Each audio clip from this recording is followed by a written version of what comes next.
that email was very disturbing. Here's a guy that I won a Super Bowl with and I played with. And I have my issues with him.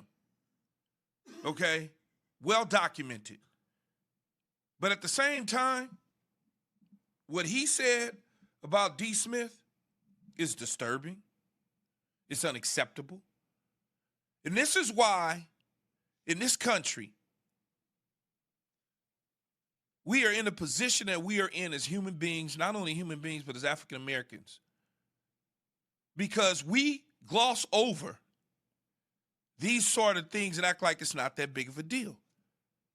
I just wrote a book, The Forgotten First, talks about these same damn issues back in 1930. And here we are in 2021 still dealing with the same thing. Yeah, it was 11 years ago. It shouldn't be that big of a deal. Everybody makes mistakes. Really? Everybody makes mistakes, huh? But not only do you mock the size of an African American's lips, you also degrade owners in the National Football League as well as the commissioner.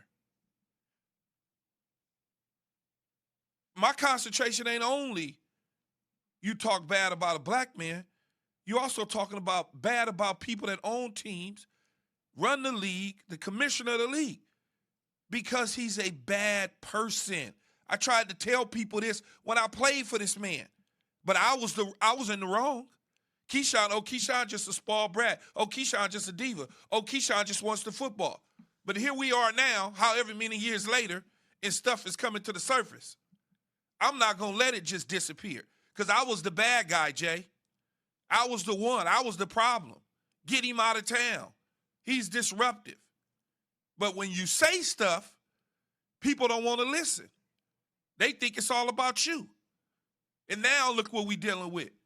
We're dealing with some race-insensitive behavior by a head coach who many thought didn't even deserve the opportunity to coach the Raiders. But guess what? He did. And now this is what we're dealing with. And you got to deal with that locker room. We saw yesterday on the football field what that locker room turned out to be, which is an L. You don't think that was heavy on them black players and some of them white players' mind? Hell yeah, it was. Of course it was. That's why they went out there and laid an egg. I don't know how the league's going to handle this, but as a player, regardless of whether I didn't hear you say that or not, the fact that I know that came from you in the midst of fury, I can't ride with you anymore. No, you're not going to. I can't ride with you anymore. Look, this dude is who he is. He's a bad guy. He's a bad person. I can't call him a racist. I can't call him that, but I know what you used. I know what you said. That's what I do know.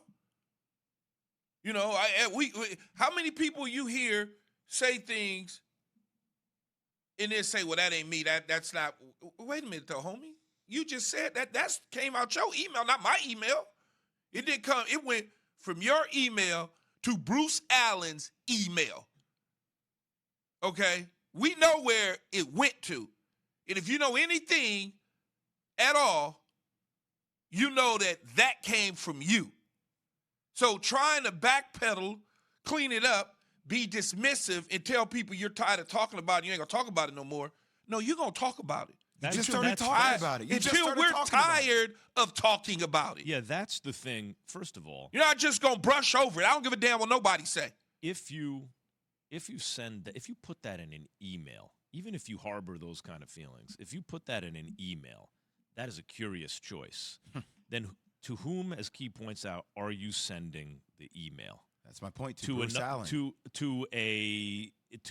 another white guy who's also, by the way, in a position of power.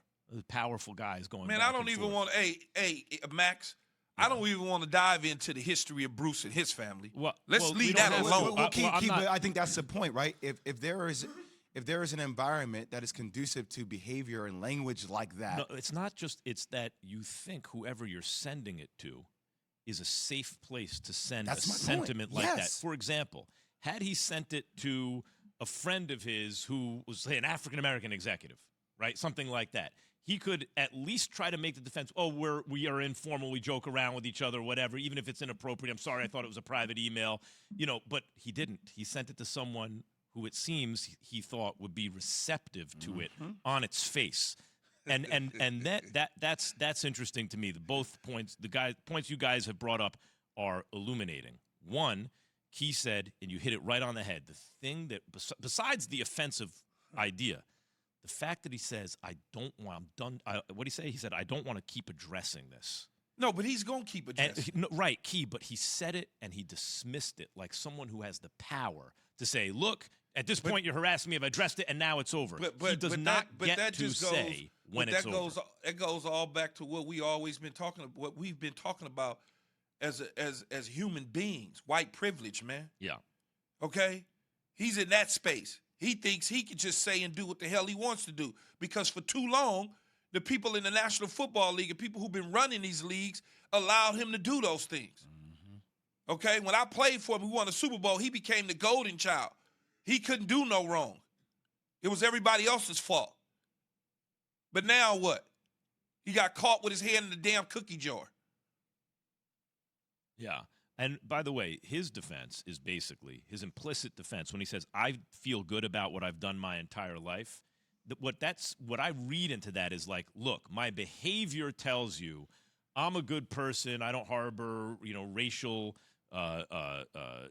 bigotry and all this kind of stuff in my own personality. But once he says, I don't want to keep addressing this, what it suggests is he's calling the shots. And if he does cross the line, that's okay. Once he says he'll decide when the conversation's over. As Key mentions, no, he doesn't. Thanks for watching ESPN on YouTube. For live streaming sports and premium content, subscribe to ESPN Plus right now.